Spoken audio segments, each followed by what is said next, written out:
Welcome to Exposed Affairs. Let us get started today's story. I wasn't looking for proof. Not at first. Maybe deep down I knew something was off. When she started sleeping with her phone under her pillow, or when her girls' nights became more frequent and conveniently phone silent. But I still gave her the benefit of the doubt. 3 years together, you don't just jump to conclusions. Until I did. It was a Friday night. She told me she was heading out with Mia and Tasha to some new rooftop bar. I nodded, kissed her cheek, and even told her to have fun. That's what trust does. It plays the fool while the truth circles like a vulture overhead. But that night, I decided to follow my instincts and her.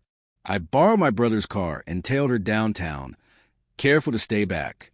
When she parked and walked into a dimly lit restaurant, not a bar, and wrapped her arms around a guy I'd never seen before, something in me shut off.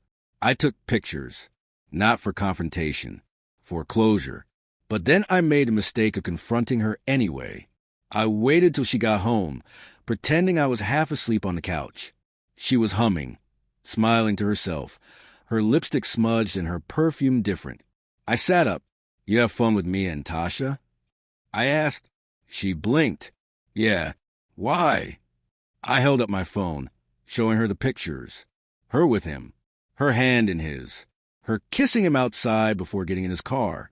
She stared. For a moment, silence. Then she laughed. Laughed. Not nervous, not embarrassed. Like I was a joke. Like my heartbreak was a sitcom episode. "You really followed me?" she said through giggles. "Jesus, you're that guy." Something cracked. I didn't yell, didn't throw things. I just stood up, nodded, and said, "Okay." That was it. I let her think she'd won. She strutted off to the bedroom like she hadn't just killed something sacred, like her little secret didn't matter, because she didn't care anymore. But I wasn't going to cry. I was going to plan. Here's where it gets interesting. 2 things you need to know. We shared a lease. My name was on the apartment. Hers wasn't.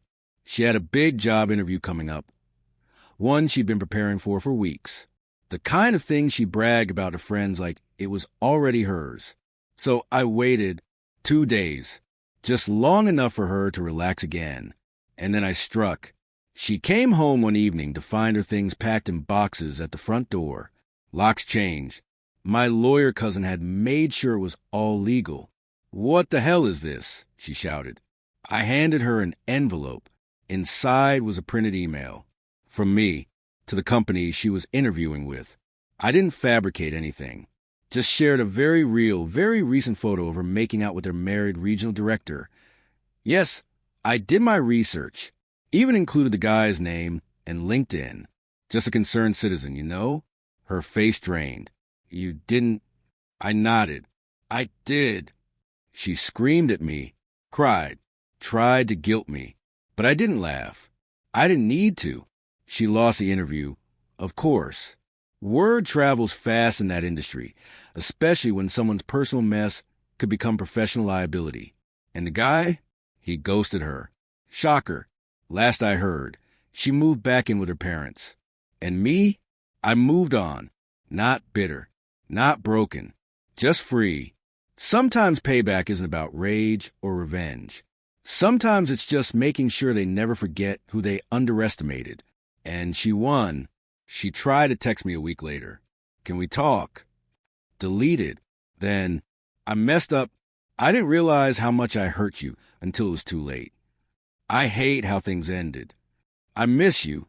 Funny how the girl who laughed in my face suddenly found humility when everything she gambled on fell apart. But I wasn't buying it. I never responded. Not once. My silence was louder than any closure she ever deserved. I focused on rebuilding, starting with myself. The apartment was mine now, and for the first time in months, it felt like home again.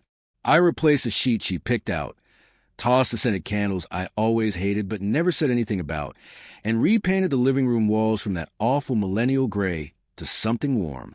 Lived in. Real. I started running again. Picked up guitar. Took a trip solo to Lisbon, a place we once talked about visiting someday. That word used to mean something. Now it was just a ghost. One night, I ran into Mia, yes, the friend she always claimed she was with. Turns out, Mia never knew about those fake nights out. She used my name? She asked, genuinely shocked.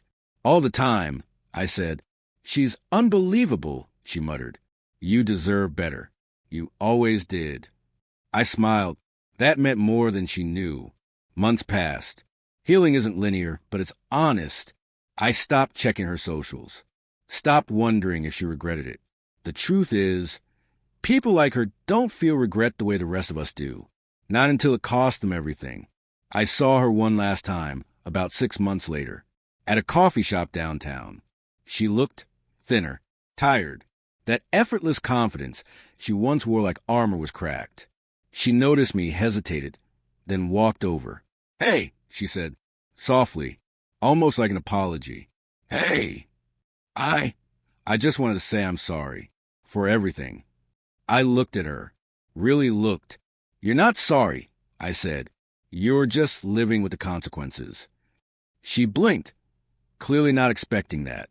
I stood, took my coffee, and walked out without another word. That was the moment I knew. The best revenge isn't some master plan or public humiliation or burning bridges. It's living well, strong, unbothered, letting someone watch the life they lost move on without them. And believe me, she'll never forget it. As I stepped out of the coffee shop, I felt lighter, like closing the final page of a book I'd reread too many times, hoping for a different ending. But that was the beauty of it. I didn't need a new ending. I already had a better story. A few weeks later, I met someone new. Her name was Lena. We met at a photography exhibit downtown. Just a passing comment about the lighting in one of the portraits turned into a full conversation about art, travel, and oddly enough, heartbreak. She had this quiet strength about her. The kind of person who listened with intent, who asked questions that made you think, not just respond. I didn't tell her everything right away. But when I did, she didn't flinch or pity me. She laughed when you caught her? Lena asked, raising a brow. "Yeah," I said with a dry chuckle. "It's funny now. Wasn't then." "Well," she said, sipping her drink, "that kind of laugh usually comes from guilt or arrogance. Either way, it's ugly." And just like that, I felt seen. Lena didn't try to fix me. She didn't rush anything. She just showed up consistently, something I'd almost forgotten people could do. One evening, months into dating Lena, I got a DM.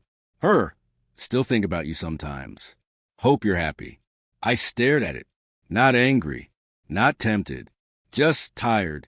She hadn't moved on, but I had. I didn't reply. I just blocked her.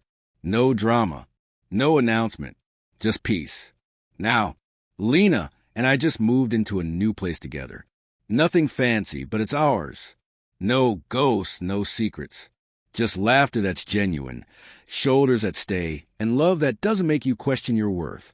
And every now and then, when I tell the story what happened, when someone asks about the ex who laughed, I smile. Not because I miss her, not because I want revenge, but because I remember how far I've come.